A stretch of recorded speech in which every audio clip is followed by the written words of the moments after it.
Setidaknya beliau mendatangi sekitar 7 orang guru.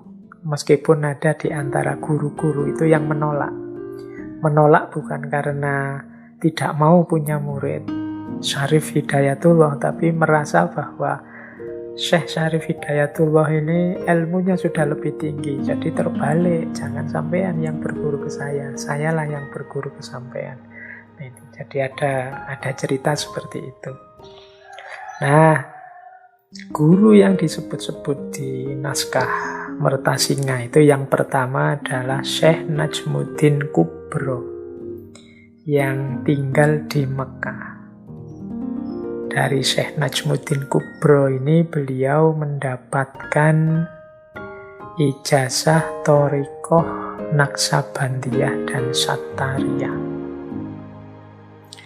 Setelah itu belajar pada Syekh Muhammad At-Tha'ilah di Sazila, Afrika Utara, yang dari sini mendapatkan Thariqah Saziliyah. Jadi ini ada yang mengomentari yang dimaksud Syekh Muhammad At-Tha'ilah itu bukan Syekh At-Tha'ilah As-Sakandari yang menurut Al-Hikam, karena dari tahunnya jauh. Itu mungkin salah seorang ulama dari Thariqat Saziliyah yang lain.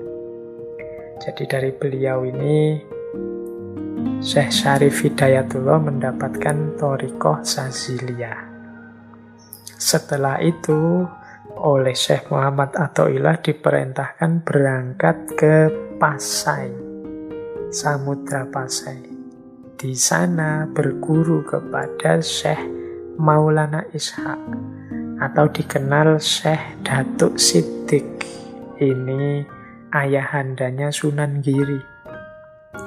Lama nanti belajar dengan Syekh Ishaq dan mendapat Thariqah Anfusiyah. Setelah itu oleh Syekh Ishaq diminta untuk belajar pada Syekh Bentong yang ada di Karawang. Ini tadi yang saya bilang, beliau tidak bersedia karena merasa ilmunya Syekh Syarif Hidayatullah lebih tinggi. Termasuk juga waktu menemui namanya Syekh Haji Jubah. Ini juga menolak untuk mengajar karena sampean lebih tinggi ilmunya, sudah lengkap thariqatnya. Kemudian akhirnya beliau berguru pada Syekh Bahrul. Ada yang bilang Syekh Bahrul ini tinggalnya di daerah Kudus. Dikenal sebagai Syekh Bahrul. Bahr itu artinya laut. Ada yang bilang kediamannya Syekh Bahrul ini mengapung di atas laut atau di atas air mungkin. Mungkin semacam rumah yang ada di atas perahu atau apa. Nah, terakhir beliau nanti lama menjadi murid Sunan Ampel. Ini dari Sunan Ampel mendapat banyak wawasan baik tentang pemerintahan maupun tentang agama. Dari Sunan Ampel inilah nanti beliau diminta untuk berdakwah di tataran Sunda. Jadi berdakwah di Tatar Sunda dan nanti beliau tinggal awalnya di daerah Gunung Sembung. Oke, baik, kita lanjutkan. Yang tentang cerita-cerita mungkin kita skip dulu ya, karena fokusnya memang kita hari ini mencari hikmah-hikmah. Nah, kemudian untuk aspek keahlian, beliau ini dikenal, kalau bahasa hari ini multi talent. Punya banyak sekali keahlian. Beliau ini ahli pendidikan, ahli bahasa, ahli pengobatan, ahli manajemen tata kelola kerajaan dan lain sebagainya. Bahkan juga ahli militer. Ini keahlian yang nyata ya, yang urusan materi, urusan fisik. Belum kita sebut yang keahlian agama, mungkin jauh lebih banyak lagi. Tapi paling tidak ini menunjukkan bagaimana ketekunan belajar, keseriusan belajar seorang Syekh Syarif Hidayatullah sehingga menguasai banyak sekali keahlian. Ya kalau tentang pendidikan tidak diragukan lagi, beliau ini seorang dai yang mengajak orang untuk masuk Islam. Pasti beliau pinter dalam hal mengajar. Bahkan beliau ini saat zaman itu ada namanya pengajian setiap malam Jumat Kliwon. Namanya pengajian Seba Kliwon. Yang kelihatannya sampai hari ini mungkin masih ada ya. Nah, ini salah satu contoh bagaimana beliau juga piawai dalam hal mengajar. Bahkan beliau ini juga dikenal aktif, kalau bahasa Jawanya njajah desa milangkori. Jadi berdakwah dari pintu ke pintu, mengajari masyarakat, menaikkan kualitas keilmuan masyarakat. Apalagi kemudian didukung beliau ini ahli bahasa. Ada yang bilang beliau ini menguasai 99 bahasa. Cuma ini membuktikannya sulit, pokoknya kita yakin beliau ini banyak sekali menguasai khazanah bahasa-bahasa. Buktinya apa? Beliau mampu mengelola, berinteraksi dengan masyarakat dari mana-mana. Termasuk yang beda budaya, beda negara, beda agama yang masuk ke pelabuhan Caruban, pelabuhan Cirebon saat itu. Nah ini pasti harus didukung kemampuan berkomunikasi yang mumpuni. Kemudian beliau juga terkenal ahli kedokteran, ahli pengobatan. Ada banyak cerita tentang bagaimana beliau ini punya wawasan tentang kesehatan yang luas. Ada cerita yang terkenal sekali, satu ketika ada pasangan suami istri yang gegeran terus, berselisih paham terus. Karena perut istrinya membesar. Suaminya curiga ini jangan-jangan hasilnya dari laki-laki yang lain. Nah, setelah menghadap pada Kanjeng Sunan Gunung Jati, setelah diperiksa oleh beliau, terus, oh enggak, ini bukan hamil. Ini ada penyakitnya yang kita kenal hari ini sebagai tumor. Jadi ini salah satu contoh bagaimana ternyata beliau juga ahli pengobatan. Ya mungkin pengobatan-pengobatan yang sifatnya sesuai zaman itu. Dan ahli manajemen. Kalau ini saya tidak menjelaskan ya, di manajemen yang seperti apa misalnya, ndak, dilihat dari buktinya saja bagaimana beliau bisa mengelola dari sebuah wilayah biasa, wilayah kecil menjadi luas yang menguasai hampir semua Jawa Barat dan sebagian Jawa Tengah. Itu pasti karena keahlian manajerial beliau dan juga pastinya keahlian militer beliau. Jadi beliau ini jadi tumpuan diskusi kalau di majelisnya Wali Songo, memberi pertimbangan berbagai hal termasuk kepada Demak saat itu yang baru saja berdiri. Baik, itu keahliannya.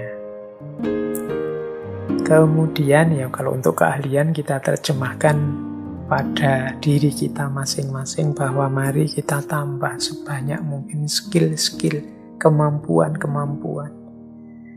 Baik yang formal maupun non-formal. Kalau yang formal ya lewat sekolah-sekolah, kuliah, kursus. Yang non-formal ya kita cari, kita kejar. Apa yang memang penting, apa yang memang perlu kita jadikan bekal hidup kita. Semakin banyak ilmu, wawasan, keahlian, semakin mantap kita menatap masa depan. Baik, kita lanjutkan biar nanti tidak berpanjang-panjang. Nah, penting juga sedikit kita bahas strategi dakwah. Nah, ini hampir semua Wali Songo punya strategi dakwah yang mirip-mirip, yaitu strategi dakwah yang tidak memaksa, strategi dakwah yang tidak keras, tapi melakukan pendekatan-pendekatan yang manusiawi. Ini keyword manusiawi ini penting ya, kita itu sering punya ideal-ideal. yang ingin kita terjemahkan dalam kehidupan nyata, tapi dalam proses mewujudkannya kita lupa aspek manusiawi ini, entah pada diri kita sendiri maupun pada orang lain. Jadi Islam itu agama yang sangat manusiawi, tidak memberati diri, dijalankan semampunya sesuai kapasitas kemanusiaan kita. Ya misalnya, kan ada satu cerita, satu ketika beberapa sahabat ada yang ingin deklarasi, pokoknya saya akan sepenuhnya hidup untuk agama, membela agama. Yang satu bilang, saya akan sholat malam terus, tidak tidur-tidur. Yang satu bilang, saya akan puasa terus, tidak puasa, pokoknya demi agama. Yang satu bilang, saya tidak akan menikah, pokoknya hidupku untuk agama, aku persembahkan hidup matiku untuk agama. Nah, 3 orang sahabat ini yang punya prinsip seperti ini satu ketika terdengar oleh Rasulullah dan ditegur oleh Rasulullah. Jadi, aku ini nabi, kata Rasulullah, tapi aku ya sholat, bangun, tapi aku juga tidur. Aku puasa, tapi aku juga buka puasa. Dan aku juga menikah. Jadi, di situ dari hadis itu kan yang kemudian terkenal sekali kalimat yang belakang, faman rohiba an sunnati falaisa minni. Barang siapa yang enggan dengan tuntunan sunnahku, ya tidak masuk kelompokku. Jadi kalau ada orang memaksa-maksa diri, secara tidak manusiawi demi agama, bukan jalan itu yang dituntunkan, yang disunahkan oleh Nabi. Dan strategi dakwah para wali pun begitu, tidak memaksa, tapi mengambil strategi-strategi kemanusiaan. Sehingga ketika orang masuk ke dalam Islam itu bukan karena dia takut atau karena dia terpaksa dan lain sebagainya.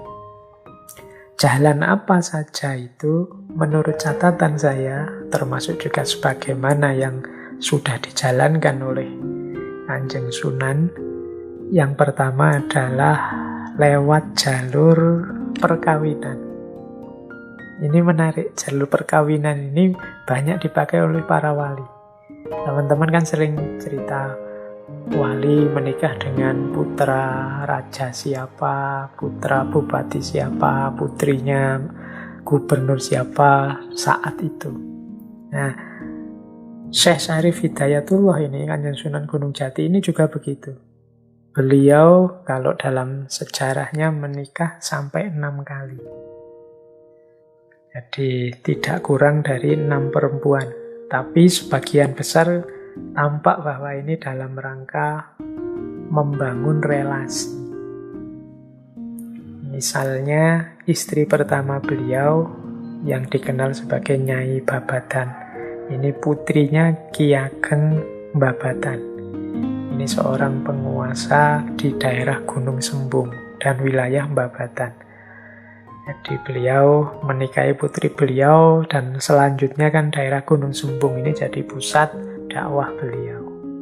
Meskipun kemudian Nyai Babadan ini meninggal sebelum sempat dikaruniai putra. Jadi jangan lupa teman-teman, ya beliau menikah 6 kali bukan berarti terus Pak nikah itu kan maksimal 4. Ya nanti ada istri yang meninggal dulu. Termasuk nanti ada salah seorang istrinya yang dari Tiongkok itu yang meninggal setelah melahirkan. Jadi ada 2 yang meninggal dulu. Jadi meskipun 6 kali menikah, ya tidak lebih dari 4 dalam satu waktu. Nah, ini perempuan-perempuan yang dinikah ini, beberapa di antaranya ya dalam rangka memperkuat jalur dakwah. Termasuk misalnya ketika beliau menikahi Nyi Kawunganten. Nyi Kawunganten ini putri penguasa Banten saat itu. Nah, yang nanti dari beliau ini lahir Pangeran Hasanuddin atau Pangeran Sebakingkin yang nanti jadi Sultan Banten selanjutnya. Jadi perkawinan bisa dipakai sebagai strategi dakwah. Nah, untuk ini ya silahkan teman-teman mencerna, merenungi, ya silahkan dibahas. Karena memang saat itu situasinya seperti itu. Terus, yang kedua, posisi dan kedudukan. Jadi beliau memanfaatkan kedudukan beliau sebagai seorang penguasa, seorang raja untuk memudahkan jalan dakwah. Memudahkan jalan dakwah itu bukan berarti memaksa dengan kekuasaannya, enggak. Tapi dengan dia berposisi sebagai seorang raja, lebih mudah untuk menyampaikan kebenaran. Jadi orang lebih percaya dengan posisi dan kedudukan kita kalau memang kita posisi dan kedudukannya tinggi. Jadi orang yang punya posisi dan punya kedudukan itu harusnya dia lebih banyak menyebarkan kebenaran, kebaikan, karena dia di posisi yang didengarkan orang. Jadi eman-eman posisi itu kalau hanya dinikmati untuk kesenangan pribadi, hanya untuk keuntungan sendiri. Kalau bisa ya dia adalah jalan yang kita pakai untuk menyebarkan kebenaran dan kebaikan. Di level apapun, posisi dan kedudukan itu kita miliki. Kalau hanya sekedar guru misalnya, ya di level guru ini kita sebarkan kebenaran, kebaikan pada murid-murid kita. Kalau dosen ya pada mahasiswanya.